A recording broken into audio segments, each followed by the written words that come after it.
नमस्कार, आप देख रहे हैं हल्ला बोल टीवी। मैं हूं नीतीश तिवारी।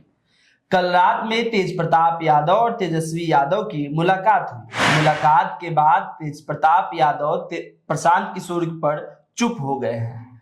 क्या है पूरा मामला, हमें बताएंगे हल्ला बोल टीवी के editor in chief Deepak Sharma. देखिए, तेज प्रताप यादव जब जेल से बाहर आए, बेऊर जेल से, तो वे कौटिल्य निवास जाकर उन्होंने मुलाकात की लालू प्रसाद यादव, राबड़ी देवी से और तेजस्वी यादव से भी। तेजस्वी यादव और तेज प्रताप यादव की मुलाकात भी हुई, बातचीत हुई, और तब से तेज प्रताप यादव प्रशांत किशोर पर एकदम से साइलेंट है, चुप है। इससे इसके मायने ये समझे जा रहे हैं कि अब तेज प्रताप यादव का समर्थन प्रशांत किशोर को हासिल नहीं है।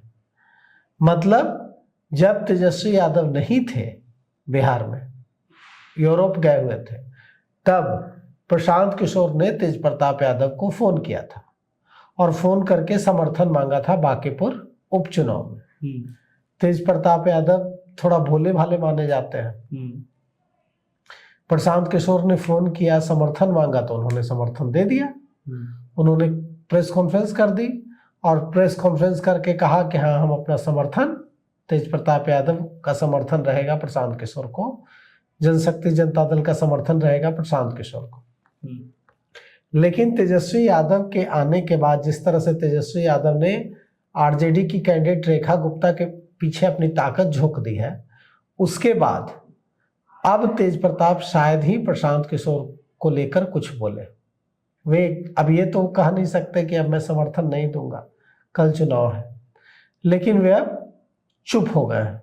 आज देखा होगा आपने कि आज पूरे दिन में उनका एक भी बयान नहीं आया, प्रशांत किशोर पर नहीं आया।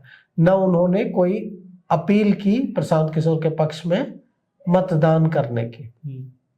साथ ही साथ बांकीपुर इलाके में जो उनके समर्थक हैं, उनको भी किसी भी तरह का इशारा तेज प्रताप यादव की तरफ से नहीं दिया गया है।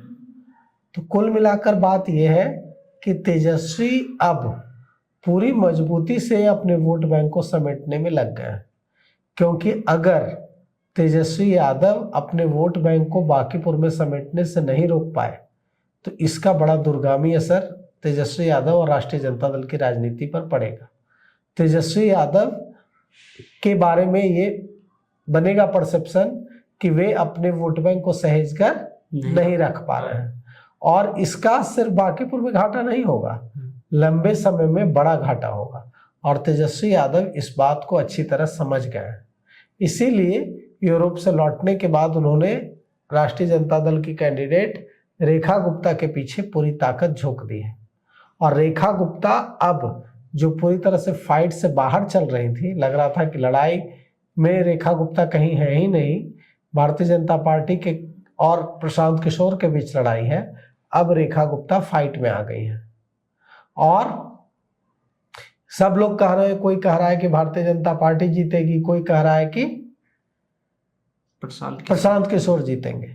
लेकिन यह भी तो हो सकता है कि रेखा गुप्ता चुनाव जीत जाए, क्योंकि जिस तरह से तेजस्वी यादव ने अपनी पूरी ताकत झोंक दी है, उसके बाद प्रशांत किशोर अगर भारतीय जनता पार्टी के वोट बैंक में सेंधमारी कर लेते हैं और तेजस्वी यादव राजद का वोट बैंक, जो मुस्लिम यादव और दूसरे जो कुछ समाज के वोट बैंक हैं, वो अगर उनका वैश्य का वोट बैंक है, रेखा गुप्ता का अपना, वो सारा अगर इनके पक्ष में, रेखा गुप्ता के पक्ष में गोलबंद हो जाता है, तो यह भी तो हो सकता है कि भारतीय जनता पार्टी और प्रशांत किशोर की लड़ाई में न भारतीय जनता पार्टी जीते न प्रशांत किशोर जीते, रेखा गुप्ता जीत जाए। संभव है ना, संभव। कई बार ऐसा हुआ है, इस बार भी ऐसा हो सकता है। तो यह भी हो सकता है कि बांकीपुर में कल चमत्कार हो जाए और भारतीय जनता पार्टी भी न जीते, प्रशांत किशोर भी न जीते, रेखा गुप्ता जीत जाए। लेकिन ये ऐसा चमत्कार होगा तभी होगा। अभी जो वहां दिख रहा है वो ये दिख रहा है कि भारतीय जनता पार्टी चुनाव आराम से जीत जाएगी, क्योंकि तेजस्वी यादव के आने के बाद जो तेजस्वी यादव का वोट बैंक, यादव और मुसलमान, कहीं न कहीं प्रशांत किशोर के पीछे खड़ा दिख रहा था। लग रहा था राष्ट्रीय जनता दल के वोट बैंक को कि राष्ट्रीय जनता दल इस चुनाव को गंभीरता से नहीं लड़ रहा है। ऐसे में प्रशांत किशोर गंभीरता से लड़ रहे हैं तो प्रशांत किशोर को सपोर्ट करना चाहिए। लेकिन तेजस्वी यादव ने 2 दिन में खेल बदल दिया है। जिस तरह से 20-20 किलोमीटर का उन्होंने रोड शो किया, जिस तरह से बांकीपुर में पूरा समय दे दिया, अपने कार्यकर्ताओं को आह्वान कर दिया, बंटी यादव के परिजनों से मिले, जिस तरह से बांकीपुर के लोगों से सीधा संवाद स्थापित किया, उससे अब वहां की फिजा बदल गई है। अब राष्ट्रीय जनता दल का वोट बैंक, तेजस्वी यादव का जो वोट बैंक है वो प्रशांत किशोर के साथ खड़ा नहीं है। अब प्रशांत किशोर के साथ वही वोट बैंक खड़ा है जो उन्होंने भारतीय जनता पार्टी से सेंधमारी करके जुगाड़ किया है। मतलब भारतीय जनता पार्टी में सेंधमारी जो उन्होंने की, भारतीय जनता पार्टी का जो वोट बैंक, नाराज वोट बैंक है भारतीय जनता पार्टी का, वही वोट बैंक खड़ा है इनके साथ। तो ऐसे में देखिए यहाँ पर एक बड़ा सवाल है, देखिए क्या कुछ होता है। तो बांकीपुर उपचुनाव में जो है कल मतदान है और तेज प्रताप यादव चुप हैं। क्या इसका खामियाजा प्रशांत किशोर को भुगतना पड़ेगा, देखना होगा 3 अगस्त को। तो तमाम अपडेट के लिए आप देखते रहिए हल्ला बोल टीवी। शुक्रिया।